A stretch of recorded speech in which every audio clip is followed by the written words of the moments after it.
Earlier this week, Pharrell Williams presented the menswear Fall 2026 collection for Louis Vuitton. This collection was not only built on the heritage of Louis Vuitton, but also innovation and performance. Conceptually, I think this was actually one of Pharrell's strongest collections for Louis Vuitton so far. Unfortunately, it fell flat on the runway. Honestly, I was really bored watching this show. There were so many details and innovations in this collection that for whatever reason, they chose to not show us on the runway. So in today's video, I am going to break down all those details that you missed in the show. Hey everybody, if you're new here, this is Lula West Luxe. Please excuse my voice in today's video. I am getting over a cold, so I will sound a little raspy. I do apologize for that. If you are new to my channel, welcome. My channel is for everyone who enjoys luxury fashion, but you want to make smart purchasing decisions. I am here to provide you with practical advice and thoughtful guidance to help curate pieces that are true to your own personal style. I also like to cut through some of the luxury BS, which is what we are going to do in today's video. If you are not subscribed, please click that subscribe button really quickly before we get into today's video. And if you enjoy this video, please give it a thumbs up at the end. Before we dive into all of the new bags that will be launching for fall 2026, let's talk for a minute about the ready-to-wear because this is where they really lost us in the runway show. They could have had a massively viral show that everyone was talking about, but for whatever reason, Louis Vuitton decided to put on, in my opinion, a pretty boring production. The clothes all appeared fairly normal at first glance. We saw very classic menswear tailoring and suiting paired with some sporty elements and novelty accessories. It was all very familiar, very classic, nothing really new or innovative in terms of the silhouettes, but nearly every fabric and material used in the ready-to-wear integrated some sort of technical innovation designed to enhance the performance of that piece. And for whatever reason, they decided to not show or demonstrate any of those technical innovations in the show. And what that resulted in was a show that I was really bored watching. And then afterwards, when I was researching the show, I was really angry because they could have done so much more with it. And I don't know why they chose not to. A lot of this information I got from the Vogue runway review on this show. The journalist Luke Leitch, sorry if I mispronounced his name. He was at the show and got to see these pieces in person. And as I was reading his review, I was flabbergasted by all the innovations that they integrated into these garments and decided not to show us. Starting off with the reflective garments. Again, this is from the Vogue runway review. He writes, "The Prince of Wales check suits near the finale." These pieces on screen here. These were tailored in jacquard, shot through with a reflective fabric to ensure visibility at night. Sadly, this effect was invisible on the runway. As you can see, these look like pretty familiar classic silhouettes. These don't look like anything special in my opinion. However, I did some digging and I found these behind the scenes photos posted on Instagram from a Louis Vuitton employee. And look at how amazing these pieces look in the right lighting. These are absolutely glowing. I would have never imagined, based on the runway show, that these pieces would look so incredible under the right lighting. And I have no idea why Louis Vuitton chose to not demonstrate this on the runway. These were the final looks of the show. So, how cool would it have been if they had these models walk out to close the show? At the very end, the music drops, the lights go out, and all you see are these reflective jackets. That would have been so amazing. That would have been such a moment. Why did they decide to not demonstrate this on the runway? It would have been such a jaw-dropping moment. Another interesting tidbit I learned from the Vogue runway review is that, quote, shirts were constructed of aluminum to be manipulated into specific drapes. So they actually designed fabrics with aluminum threaded into the weave so you could mold and shape and specifically drape the garments in specific ways and have the garment hold that shape. I don't know exactly which garments this review is referring to, but I assume it's probably these shirts and jackets that appear wrinkled. This is my best guess. Why they decided to not have someone come out and maybe reshape or somehow reinterpret these garments on the runway with one of the models, that would have been such a cool moment. There's really so much they could have done with this. The final one, which again we missed on the runway, was that some of the fabrics were designed to look plain when dry and then show the Louis Vuitton monogram when wet. And this was apparent on some of the bags. Again, this was not shown on the runway, but how cool would it have been if they had some sort of water element in some part of the runway where you saw the bags change and then you saw the monogram show up as the models went through the runway. I did see some behind the scenes videos posted on Instagram at the Reese event after the show. The advisors were spraying some of these items with water to demonstrate this ability, but I really wish they had done it during the show because most people are not going to do this in-depth research to find out this information. So I thought it was a really big missed opportunity. I would love to know your take on the runway show. Did you pick up on any of those details when you were watching the show? And what do you think about the show now that you know these things? Let's move on now to the bags. I'm going to go over the highlights for leather goods in this video. I'm not going to talk about every single new bag coming out in this collection. It should launch in about 6 months, probably around August. So when that time comes closer, definitely reach out to your sales advisor for more information. Let's start off with the new bags in the P9 leather. So far, we've only had the Speedy P9. This season, we are finally getting a new silhouette. We are getting the Christopher Backpack P9. And you will see the Christopher backpack pop up a lot in this video. It seems like when Pharrell gravitates to a certain silhouette, that is all we see.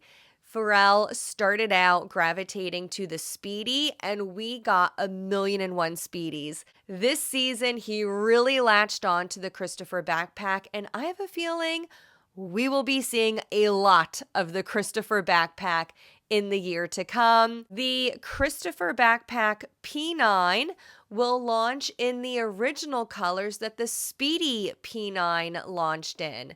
We will be getting the Christopher in red, yellow, blue, and green. These are the classic Speedy P9 colors from Pharrell's first season as creative director at Louis Vuitton. We'll also be getting the Christopher backpack in the classic brown monogram P9 leather. We're also getting a new innovation with the classic Speedy P9. This season, we are getting a reversible Speedy inside out. When I first saw this bag, I will admit I spiraled a little about the handle situation. I was so confused on how the handles worked. Did you have a handle on each side of the bag, or Were you supposed to carry the bag inside out with the handles on the inside as it's shown here? But I did learn that the handles are removable. The clips that attach the handle to the bag are, I think, spring loaded. So you can unclip the handle and move it from one side of the bag to the other. So you don't have to carry the bag with the handles sticking out from the inside. You can just move the handle to the outside of the bag when you flip it inside out. So I was really happy to hear that Louis Vuitton did think of that when they were designing this bag. Let's look at all the color options we saw on the runway. We have this beautiful burgundy looking color with the white monogram, and there's a tan quilting on the inside. If you like a bolder look, we have the green and white P9 leather with a beautiful cream quilting on the inside. If you're looking for something a little more classic, we do have the classic brown monogram with a pop of red quilting on the inside, which I love because the Speedy in monogram canvas does come with a red interior. So I like that they kept that color with this version of the Speedy Inside Out. There's also a really beautiful white on white monogram with a brown quilting on the inside. I love that version.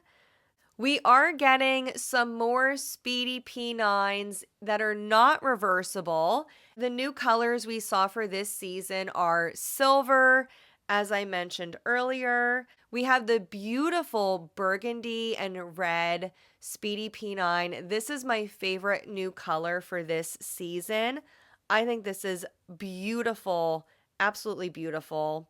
We also have a new tan Speedy. This is the Speedy P920 with a Speedy P930. Interestingly, these look like slightly different colors in this picture. These two bags don't look like they are exactly the same color. There's also a green Speedy P9. This looks like it may be in the size 25.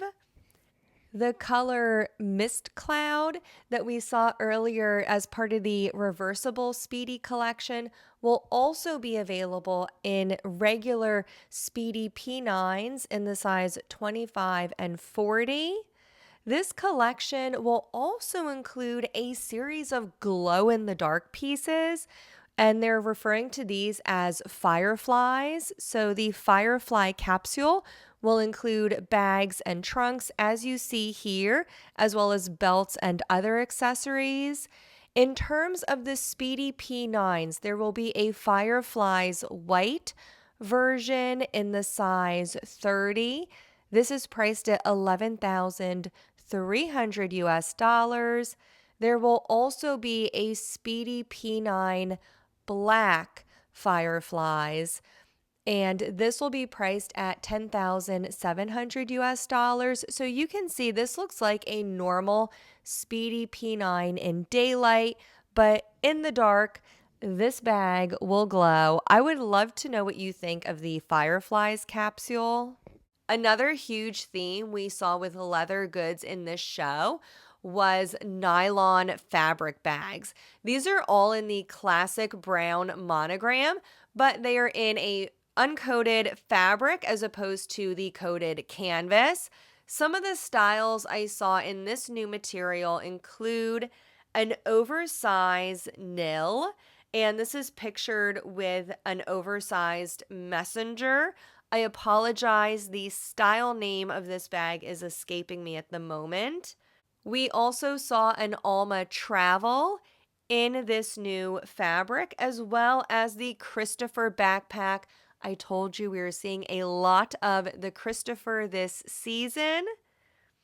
We also have a cargo messenger bag, and I want to point out in this photo, this looks to be reversible, as you can see with the handles in the middle, how they are coming out from the inside of the bag. And you can see that this bag is leather lined. There's also 3 bags in black nylon. These include a larger keep ball, a smaller keep ball. This looks like it may be a keep ball 25, as well as a backpack. And these are all reflective under the right lighting. These are the only 3 pieces I've seen in this fabric. I think these are such cool pieces. Another new material that we saw in this show was vernis leather. This is not new in terms of women's leather goods, but this is the first time I am aware of we've seen vernis leather in the men's leather goods collection. I thought this was a really interesting choice because Nicolas Ghesquière has been incorporating more vernis leather in the women's collections over the last few years, and I don't think it has sold very well. As far as I'm aware, it's not flying off the shelf. So I thought it was a very interesting choice to bring vernis leather over into the men's leather goods collections. Vernis can be a little difficult to maintain. If it gets too humid, it can degrade and the coating can get sticky. And lighter vernis leather is prone to color transfer as well. So I thought this was an interesting choice. I would have loved to know what you think of seeing vernis leather in the men's leather goods. We saw this in a few different colors. We saw a lighter sage green. Here we have a satchel wearable wallet. And these have a vachetta leather trim. From the darkened color, it looks to me like it may be a pre-treated vachetta. We also have a Keepall 35 in this sage green color and a mini shopper tote in sage green with a larger standard size shopper tote in navy vernis leather. We will be getting some accessories in vernis leather as well. As you can see with this Keepall in a darker forest green, we will be getting belts in vernis leather as well. We have belts here in green, dark blue, as well as light blue. So we can expect to see a range of small leather goods and accessories in vernis leather to match the bags. In forest green, we also saw the Christopher backpack as well as the Nil. And there were a few bags in red vernis leather. This was my favorite color. I tend to prefer warmer colors over green. This Keepall in red vernis leather I thought was super cute. And again, you can see a donut charm in red vernis leather. I'm guessing this is a strawberry glaze. So again, we will be seeing some charms and accessories to match. Some of the craziest bags in this collection were, of course, the exceptional bags. There were a few off-the-wall pieces. There was a telephone bag as well as a clock bag. We saw a lot of these on the runway and in the Reese event afterwards. There was also this oversized rabbit. This is probably one of the creepiest bags I think I've ever seen. This is a bag that I think would come to life at night when you're sleeping and like try to eat your toes or something. This is like the Annabelle of bags. I just find it incredibly creepy. I don't know why, but it just makes me feel weird. I don't like it. However, one that I absolutely love is the stereo trunk. I think this is so cool, especially with Pharrell being a musician as well. I thought this was a really cool tie-in for his collection, and I think this is going to sell really well with the trunk collectors. Those are my thoughts on the fall 2026 collection. I was very disappointed in the way this show was presented on the runway, but when you really dig into the collection and look at it closely, I think there's a lot of really great hidden gems in there. I would love to know what you think of this collection in the comments section below. I've done a lot of other reviews on Louis Vuitton runway shows in the past. I will link to those after this video. I'll leave another one right up here for you to watch next. I'll see you in the next one.